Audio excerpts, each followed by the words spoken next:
أعوذ بالله من الشيطان الرجيم.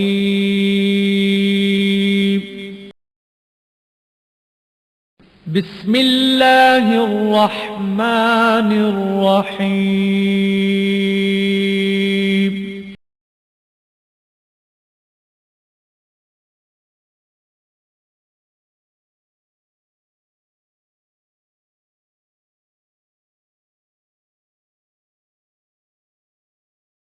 وسلم على رسوله النبي الأمين المكين الحنين الكريم الرؤوف الرحيم.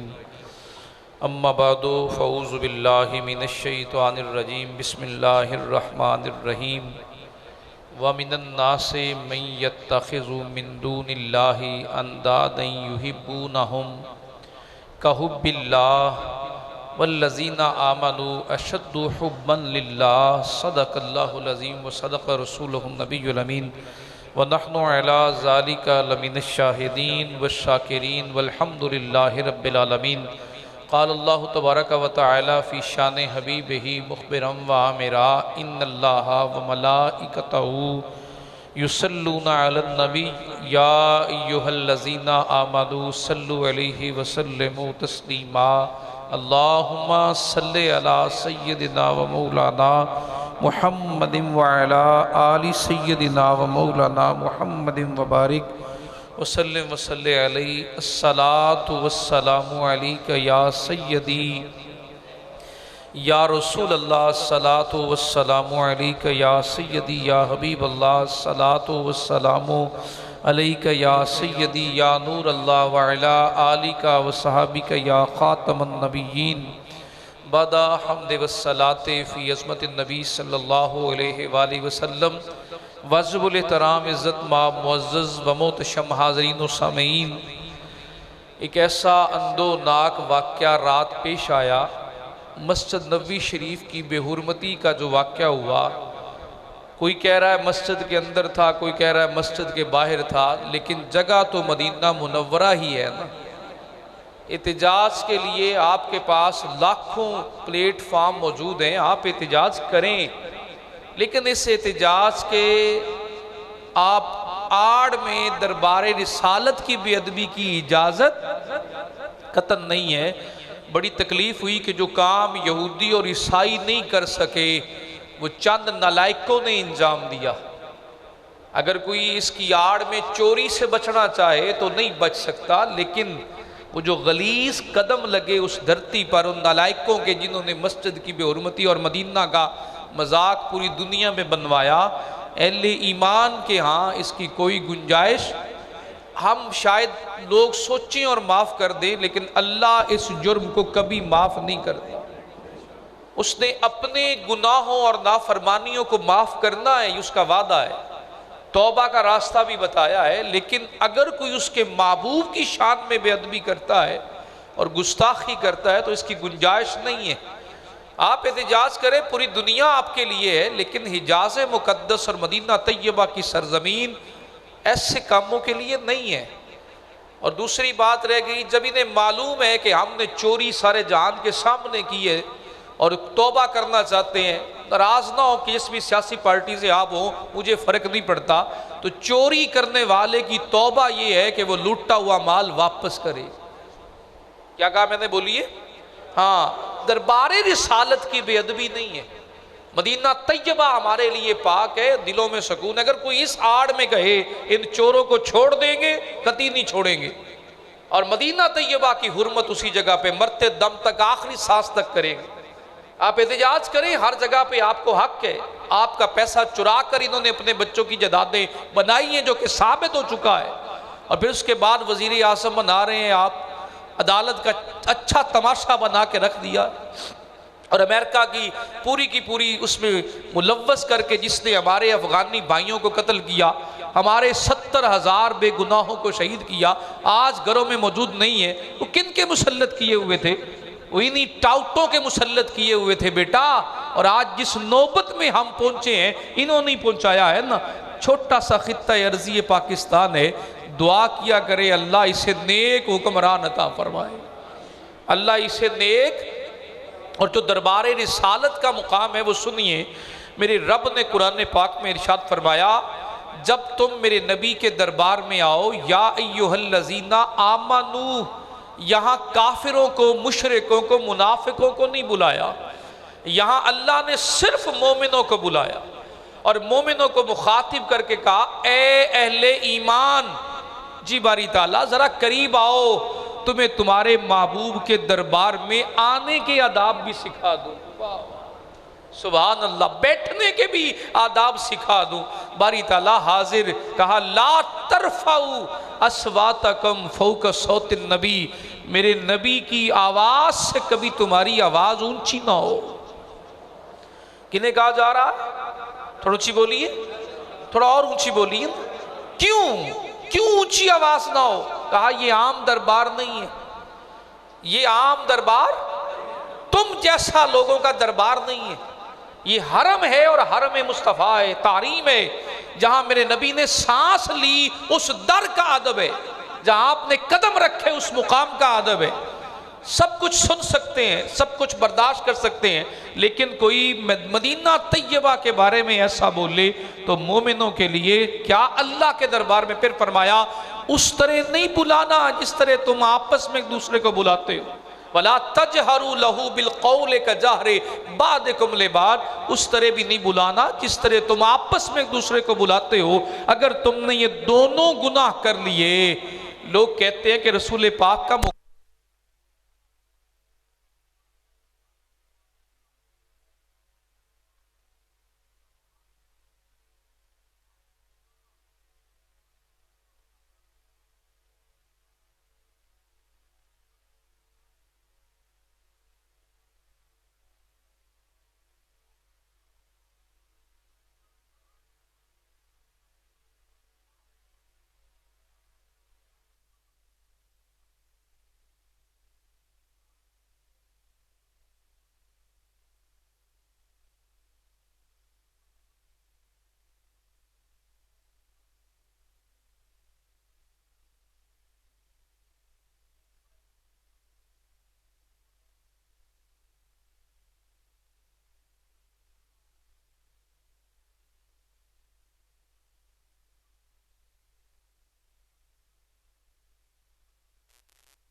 سال اس پر عمل کیسے کرنا ہے، سال اس کو ہم نے پہرا کیسے دینا ہے، جو ہم نے روزوں کی شکل میں قرآن کی تلاوت کے ساتھ، تراویحوں میں اور نمازوں میں سجدوں کے ساتھ جو مقام پایا اسے چھیننے نہیں دینا، اس کی حفاظت بھی کرنی ہے۔ تو وہ کیسے ہوگی؟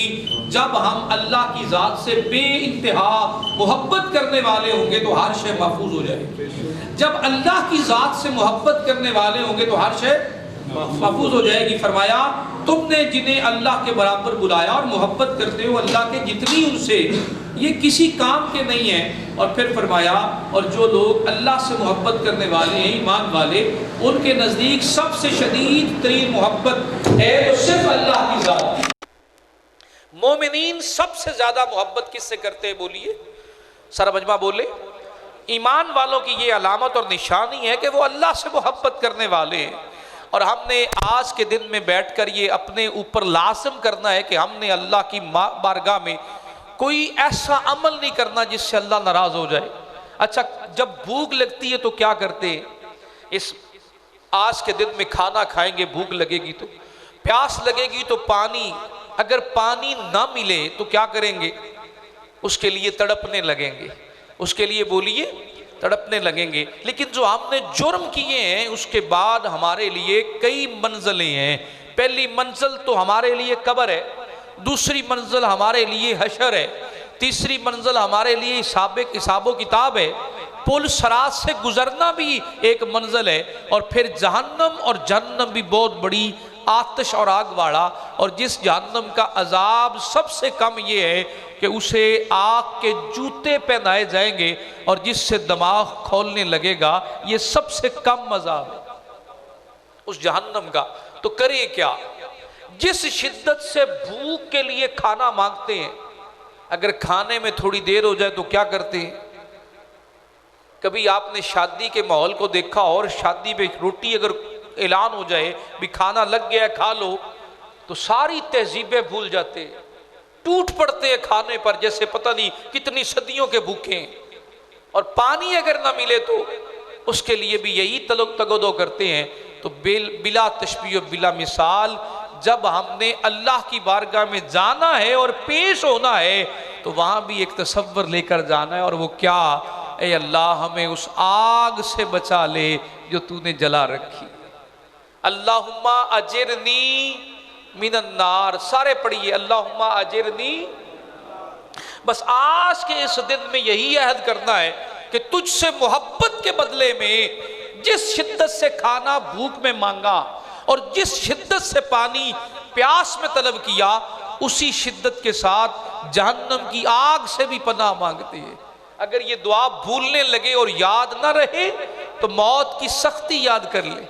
موت کی سختی یاد آئے گی تو ہونٹوں سے نکلے گا اللہم اجرنی من النار، اے اللہ مجھے آگ سے بچا لے۔ اگر پھر بھی یاد نہ رہے تو کفن میں لپٹا ہوا اپنا جسم یاد کر لے تو پھر بھی یہ دعا یاد رہے گی اللہم اجرنی من النار۔ اگر پھر بھی یاد نہ رہے تو پھر قبر میں خود کو تنہا پائیں، کھلی آنکھیں ہوں، بے بسی کا عالم ہو، وہ گھڑیاں یاد کریں کہ جب تنہا ہوں گے تو پھر بھی یہ کلمات ادا ہوں گے اللہم اجرنی من النار۔ جسمانی کمزوری کھانا نہ ملنے سے ہے، اور اگلا سفر جو شروع ہونے والا ہے وہ جہنم سے بچنے کے لیے بھی تو دعا کرنی ہے نا۔ اے اللہ جہنم کی آگ سے بچا لے۔ میرا ایک سوال ہے یہاں سب کے دلوں کے سوال، بلکہ میرا اپنا بھی سوال ہے، اگر ہم جہنم سے بچنے کی دعا ہی نہ کریں اور پھر جا کر کہیں باری تعالیٰ تو جہنم میں کیوں ڈال رہا ہے، ہم نے تو کبھی مانگا ہی نہیں تھا، اگر پھر بھی جہنم کے لیے یہ دعا یاد نہ رہے اللہم اجرنی من النار، تو پھر یاد کریں وہ گھڑیاں جب سوا نیزے پہ سورج ہوگا، 50,000 سال کا ایک دن ہوگا، زمین تانبے کی طرح تپتی ہوگی، تو فوراً ہونٹوں سے نکلے گا اللہم اجرنی من النار، اے اللہ مجھے آگ سے بچا لے، اللہ مجھے آگ سے بچا لے۔ یہ جوانان ملت اور سارے احباب سن لیں، یہ وظیفہ اپنی زندگیوں میں نافذ کریں، اسے بار بار پڑھا کریں، یہ بڑی خوبصورت ترین دعا ہے۔ اے اللہ ہمیں جہنم کی آگ سے بچا لے جو اللہ نے تیار کر رکھی اور جس کا ایندھن اللہ نے پتھر اور انسان اور جن بنائے، جس کا کھانا اللہ نے وقودها الناس والحجارہ، جس کا کھانا اللہ نے لوگوں انسانوں کو اور پتھروں کو بنایا۔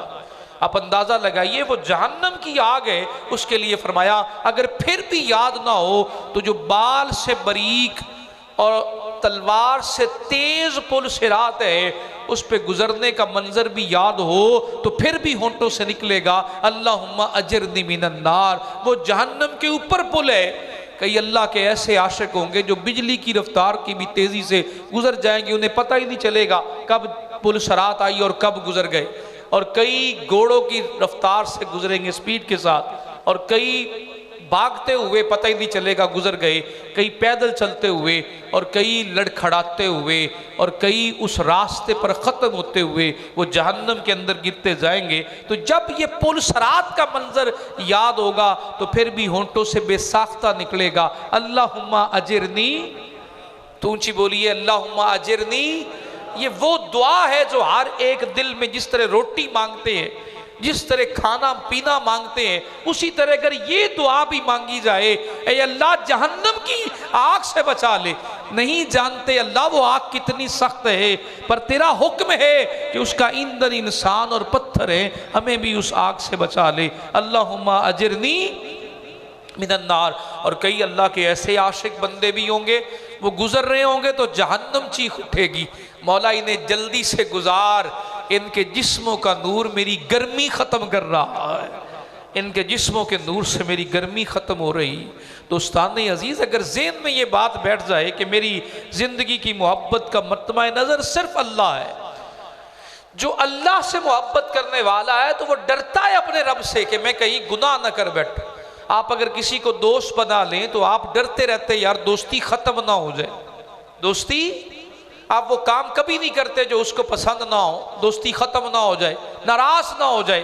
آپ کے لہجوں میں یہ بات بڑی ادب کے ساتھ شامل ہوتی ہے کہ کہیں میرا دوست نہ بگڑ جائے، دوستی اجڑ نہ جائے۔ یہ جو پل کی دوستی دنیا میں رہنے والی ہے اس کے لیے اتنی تگ و دو تو جس خالق نے بغیر کسی وجہ کے پیدا کرنے کے بعد رزق کا انتظام کیا اگر وہ ناراض ہو گیا تو یہاں تصور لکھائیے من آتا للہ وابغض للہ واحب للہ، یہ کلمات ہیں من احب للہ وآتا للہ اور من منع للہ فقد استکمل الایمان۔ مفہوم ہے سرکار دو عالم صلی اللہ علیہ وسلم کے فرمانے میں مثال کا، جس نے اللہ کے لیے دیا، اللہ کے لیے روکا، اللہ کے لیے جس نے منع کر دیا، دشمنی بھی اللہ کے لیے رکھی اور دوستی بھی اللہ کے لیے رکھی، اس نے اپنے ایمان کو پورا کر لیا۔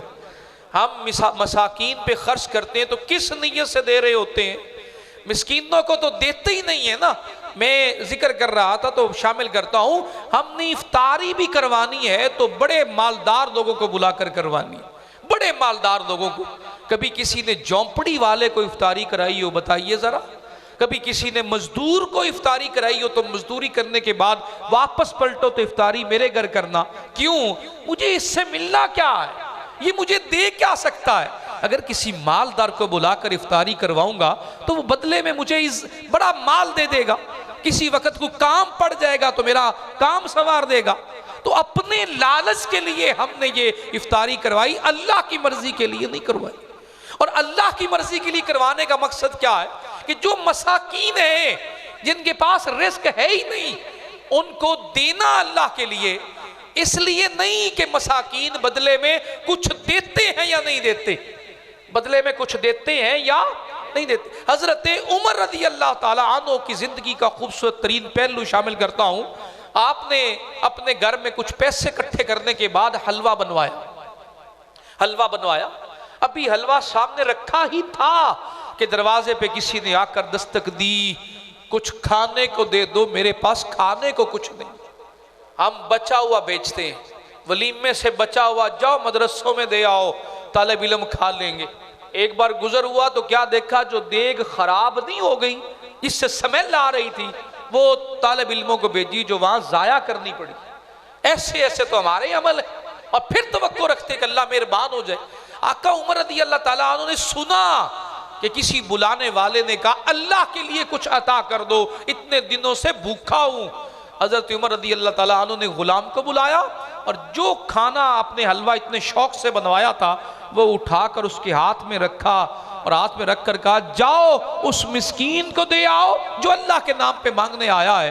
تو غلام کہنے لگا حضور آپ نے تو بڑے چاؤ سے بنوایا تھا، بڑے شوق سے بنوایا تھا، بڑی مرضی سے منشا سے بنوایا تھا، آپ نے تو کھایا بھی نہیں اور دے رہے ہیں۔ تو جواب میں فرمانے لگے ہم مساکین کو نہیں دیکھتے، انہیں دیتے ہیں اللہ کے دیے ہوئے میں سے، یہ دیکھ کر نہیں کہ مساکین ہیں، ہم یہ دیکھ کر دیتے ہیں کہ رب المساکین کتنا بڑا شان والا ہے، مسکینوں کا رب کتنی بڑی شان والا ہے۔ اگر اس نے اتنے مسکینوں کو دروازے پہ بھیجا ہے تو کسی نظریے کے تحت بھیجا ہے۔ جس نے اللہ کے لیے خرچ کیا، اللہ کے لیے دیا، اپنی مرضی کو ہٹا کر اپنی ذات کے مفاد کو ختم کر کے، تو جواب میں اللہ رب العزت اس کو بدلے میں وہ اعلیٰ شان عطا کرتا ہے کہ جس کا وہ تصور بھی انسان سوچ نہیں سکتا ہے۔ دوستان عزیز، دینا تو اللہ کا ہی تو ہے، اللہ کے دیے ہوئے میں سے تو دینا ہے۔ مما رزقناہم ينفقون، تو خرچ کرنا بھی جہنم کی آگ کو دور کرتا ہے، صدقہ کرنا، اس کے نام پہ دینا، زکوٰۃ دیتے ہوئے کہنا ضروری نہیں ہے کہ زکوٰۃ ہے، بھئی آپ کا حصہ تھا دینے آیا ہوں، کیسے یہ حصہ میرے گھر اللہ نے میرے مال میں رکھا تھا کہ کہیں عزت نفس ختم نہ ہو جائے۔ اور دوستان عزیز، اگر مال لے کر بھی اللہ کی بارگاہ سے دینے والا ہاتھ نہیں ہے تو بتائیے پھر اللہ کی بارگاہ سے غضب کے علاوہ کیا تصور رکھ سکتے؟ ہمارا مال اسی کا تو دیا ہوا ہے، جان اسی کی دی ہوئی ہے، رزق اسی کا دیا ہوا ہے، ہر نعمت اسی کی دی ہوئی ہے، تو اتنی بات ذہن نشین کیجئے وہ جو نعمت دے رہا ہے وہ لینے پہ بھی قادر ہے، اور وہ جو عطا کر رہا ہے وہ واپس چھیننے پہ بھی قدرت اور طاقت۔ ہم کوئی ہمیشہ یہاں رہنے نہیں آئے، ویسے بھی دنیا میں چند گھڑیاں گزارنی ہیں، بس اس کے بعد پھر اگلا سفر شروع ہو جائے گا۔ کوئی مستقل تو یہاں رہنے آیا نہیں ہے، جب یہاں مستقل رہنا نہیں ہے تو پھر ان چیزوں کی وقت بھی دل میں نہیں ہونی چاہیے۔ میں یہ نہیں کہتا کہ دنیا چھوڑ دیں، لیں، کمائیں، رہنا ہے، لیکن دنیا لیں اللہ کی راہ میں دینے کے لیے۔ اس پہ آپ اور میں اگر ناگ اور سانپ بن کے بیٹھ جائیں تو پھر کیا ہوگا؟ لوگ ضرورت کے لیے تڑپتے رہیں اور ہماری تجوریاں ہی بند رہیں تو کہاں جائے گا یہ خزانہ؟ ان کے لیے چھوڑ کر جائیں گے؟ تھوڑا غور کریں، جو آنکھ بند ہوتے کہہ رہے ہوتے دفناب بعد میں لیں گے، پہلے چیزوں کے حصے کر لیں، دفناب بعد میں لیں گے، پہلے بتائیں میرا کون کون سا حصہ ہے، مجھے کون کون سا مکان آتا ہے، ان کے لیے چھوڑ کر جائیں گے؟ بتائیے نا یار، ان کے لیے رکھ کر جائیں گے۔ اور جن کے ساتھ زندگی گزری، اگر تعلق ہی اللہ کے لیے ہوگا تو یہ تعلق دنیا میں بھی قائم رہے گا، آخرت میں بھی قائم رہے گا۔ اور دوستان عزیز، حضرت عثمان غنی رضی اللہ تعالی عنہ سے روایت ہے، ایک شخص جا رہا تھا راستے میں، اس سے اپنے ایک بھائی سے ملنے جا رہا تھا، یہ تو دینا ہے نا اللہ کے لیے، اب تعلق بھی اللہ کے لیے، اپنے بھائی سے ملنے جا رہا تھا جو دوسرے گاؤں میں رہتا تھا۔ تو اللہ کریم نے ایک فرشتے کو بھیجا اور کہا میرے اس بندے سے پوچھ کر آ یہ کس کو ملنے جا رہا ہے اور کس لیے جا رہا ہے، کس کو ملنے جا رہا ہے اور کس لیے جا رہا ہے۔ وہ فرشتہ راستے میں پہنچا اور کہا بھائی کدھر جا رہے ہو؟ اپنے بھائی کو ملنے جا رہا ہوں جو فلاں گاؤں میں رہتا ہے۔ اچھا کیوں جا رہے ہو؟ اس نے کہا کہ میں اس سے محبت کرتا ہوں اللہ کے لیے اور اللہ کے لیے ہی اسے ملنے جا رہا ہوں۔ یہ لفظ سنیے، اللہ کے لیے محبت کرتا ہوں، مجھے میرے بھائی نے پانی کا گلاس نہیں پوچھا تو میں اس کے گھر نہیں جاؤں گا، مجھے میرا بھائی کھڑے ہو کر نہیں ملا تو میں اس کو عید نہیں ملوں گا، فلاں جگہ پر اس نے 10 من گندم میری اپنی طرف ڈال لی، میں نے تعلق ہی ختم کر لیا، مجھے بیٹی کا رشتہ نہیں دیا، میں نے بھائی کو چھوڑ دیا، اس نے میری بیٹی کا رشتہ نہیں لیا، میں نے اپنی بہن کو چھوڑ دیا۔ یہ جو چھوٹی چھوٹی باتیں چھوڑنے اور کرنے کی کرتے ہیں، ایک سمپل بات کا جواب دیں، آپ اور ہم ہیں کون؟ جہاں بیٹوں کے مقدر ہیں نکاح ہو جائیں گے اور جہاں بیٹیوں کے مقدر ہیں نکاح ہو جائیں گے، لیکن جو تعلق اللہ کے لیے بھائیوں سے ہے وہ تو آخری سانس تک رہنے والا ہے۔ بتائیے ہے یا نہیں؟ اونچی بولیے ذرا۔ تو یہ تعلق رشتوں کے لیے بنایا تھا تو ہم منافق ٹھہرے، اللہ کے ساتھ محبت میں کھڑے نہیں، ہم نے شریک ٹھہرایا۔ اللہ کی محبت میں ہم نے بھائیوں کے ساتھ ذاتی مفاد کو شریک کر لیا۔ بہنوں کے ساتھ ذاتی مفاد کو شریک کر لیا۔ اگر اللہ کے لیے خالص محبت ہوتی تو وہ دھتکارتے بھی ہوتے تو رشتہ ٹوٹنے نہ دیتے، کہا ٹھیک ہے بچوں کے نصیب نہیں تھے نہیں ملے، پر ہم بھائی تو ایک ہی ماں کے پیٹ سے پیدا ہوئے ہیں، یہ لڑائیاں کس لیے ہے؟ میں نہیں چھوڑوں گا تمہیں، تم چاہے جو مرضی کرو، کیوں کہ میرا رشتہ تم سے اللہ نے جوڑا ہے۔ اور اس سے بھی تھوڑا اوپر آ جائیں تو کمیونٹی پہ آئیں تو اللہ نے فرمایا انما المؤمنون اخوہ، یہ سب سے قیمتی رشتہ ہے جس کی شاید ہمیں قدر ہی نہیں، کہ مومن مومن کا بھائی ہے۔ بے شک مومنین بھائی ہیں، تو مومن مومن کا بھائی ہے کیسے؟ مومن جو مومن کا بھائی ہے وہ کیسے بھائی ہے؟ بھی ناپ تول میں رگڑا لگا دے، پورا حساب ہی نہ کرے، بھائی کے پیسے ہڑپ کر لے، ٹھیکے پہ زمین لے مکر جائے، حصے پہ کاشتکاری کرے بدل جائے، مزدوری کروائے ایک مسلمان سے اور جاتے ہوئے کہے تمہیں پتا ہے تمہارے پہ میں کیس کروا دوں گا اگر مزدوری مانگنے آئے۔ انما المؤمنون اخوہ، کام صحیح کرنے کے لیے بھی رشوت مانگ لے تو یہ مومن مومن کا بھائی نہیں ہے۔ اس رشتے کا تو ہم نے تقدس ہی تباہ کر دیا ہے۔ جو اللہ نے رشتہ بنایا تھا وہ غیرت ایمانی کا رشتہ ہے جو اللہ نے قائم کر رکھا ہے۔ وہ بھائی ہونا کیسا ہے؟ لٹا پٹا قافلہ مدینے پہنچتا ہے، مہاجرین کی تعداد کافی زیادہ ہے، معیشت کا پرابلم ہے، کھائیں گے کہاں گے، رہیں گے کہاں، ٹھہریں گے کہاں، بسیں گے کہاں؟ کیا کمال انداز محبت ہے! ایک انصاری کو کھڑا کر کے سرکار فرماتے ہیں آج سے یہ مہاجر تیرا بھائی ہے، اور یہ لفظ بولنے کی دیر تھی اس انصاری نے جو نبی پاک کی بارگاہ میں بیٹھے، تربیت کا یہ عالم ہے، وہ بول اٹھے باغ کا مالک ہوں آدھا اپنے بھائی کو دے رہا ہوں، 2 گھر کا مالک ہوں 1 گھر اپنے بھائی کو دے رہا ہوں۔ تاجدار کائنات نے اخوت کا وہ نظام قائم کیا جو رہتی دنیا تک رہنے والا۔ آپ اس مسجد میں آئے ہیں، آپ کا کیا رشتہ ایک دوسرے سے ہے بتائیے نا؟ صرف یہی رشتہ ہے نا کہ دونوں ایک اللہ کو ماننے والے، آخری رسول کا کلمہ پڑھنے والے، اس کی کتاب پر یقین رکھنے والے۔ یہ بھی نظریے میں وہی، میں بھی نظریے میں وہی۔ ہم سے یہ سوال نہیں ہوگا کہ تمہارے پڑوس میں شیعہ رہتا تھا کھانا کیوں نہیں دیا بھوکا مر گیا، جو بندی رہتا تھا اسے کھانا کیوں نہیں دیا بھوکا مر گیا، یہ نہیں پوچھا جائے گا، بس اتنا پوچھا جائے گا ہمسائے کا کتنا خیال رکھا۔ کیا پوچھا جائے گا؟ بولیے، تھوڑا اونچی بولیے۔ عیسائیوں کے پڑوس رہنے میں عیسائیوں کا کتنا، ان ہمسایوں کا کتنا خیال رکھا، ان ہمسایوں کا کتنا خیال رکھا۔ حضرت مالک بن دینار کے پڑوس میں ایک یہودی رہتا تھا جو آپ سے بڑی نفرت کرتا تھا، اور نفرت میں اس نے یہ کام کیا، اپنے مکان کا جو پرناڑا جس سے پانی اترتا تھا وہ اس نے آپ کے سین میں رکھا، پیشاب بھی اس میں بیٹھ کے کرتا تھا اور وہ سین میں آ کر گرتا تھا۔ حضرت مالک ایک دن بھی جا کر نہیں کہا کہ تو نے یہ عمل غلط کیا۔ ایک دن وہ خود آیا، خود آ کر کہنے لگا جی میرے گھر کا پرناڑا آپ کے سین میں اترتا ہے۔ تو آپ نے فرمایا ہاں، بیٹھے تھے اپنے مریدوں میں دوستوں میں، اٹھ کر اس کی بات سننے گئے۔ اچھا، تو پھر اس نے کہا جی میں اس پہ پیشاب اور غلاظت بھیجتا ہوں۔ تو کہا کوئی بات نہیں، تکلیف ہوتی ہے؟ آپ نے فرمایا ہاں ہوتی ہے۔ احتجاج کیوں نہیں کرتے؟ احتجاج کیوں نہیں کیا؟ کبھی کہا کیوں نہیں ہے کہ پرناڑا ہٹا لو؟ حضرت مالک نے جواب میں یہ کہا کہ تمہارا وہ پانی گرتا ہے، پیشاب آتا ہے، میں صاف کر دیتا ہوں، تکلیف تو ہوتی ہے، لیکن تم نہیں جانتے جس نبی کا میں نے کلمہ پڑھا ہے اس نے ہمسایوں کے حقوق بڑے بیان کیے۔ اس نبی نے ہمسایوں کے حقوق بڑے بیان کیے، یہ سننا تھا۔ وہی یہودی قدموں پہ گرا اور کہنے لگا مجھ سے غلطی ہو گئی، جس محبوب کی یہ تعلیم ہے اس کا غلام ہو کے مرنا چاہتا ہوں، مجھے کلمہ پڑھائیے، میں بھی اس دین میں آنا چاہتا ہوں۔ ہم تو فصلیں بھی ان کی اجاڑتے ہیں جو پڑوس میں رہتے ہیں، جانور بھی ان کے تنگ کرتے جو ہمارے پڑوس میں رہتے ہیں، بچے بچیاں بھی ان کے خراب کرتے جو ہمارے پڑوس میں رہتے ہیں۔ کیوں؟ اس لیے میرے نبی نے اتنا حق بیان فرمایا کہ صحابہ فرماتے ہیں ایسے لگنے لگا کہ جیسے پڑوسیوں کو اللہ کے رسول وراثت میں حق دینے والے۔ باتیں چلتی رہیں گی۔ سال میں ماہ رمضان کا یہ جو لاسٹ جمعہ ہوتا ہے نا، اس میں ہم اجتماعی کام میں آپ کو شریک کرتے ہیں۔ ہمارا اجتماعی کام کون سا ہے؟ ایک ہی جگہ ہے ہماری مسجد، ہم تو اسی خانہ خدا پہ خرچ کرتے ہیں، اور کیسے؟ جب آپ لوگ دے کر جاتے ہیں تو وہی خرچ کرتے ہیں۔ تو یہاں میں دعوت دوں گا ہمارے جناب کمیٹی کے سربراہ رانا صاحب کی بارگاہ میں کہ وہ آئیں، اور میں ان سے پہلے 2 کلمات آپ کی گوش گزار کر دوں ان کی اجازت سے۔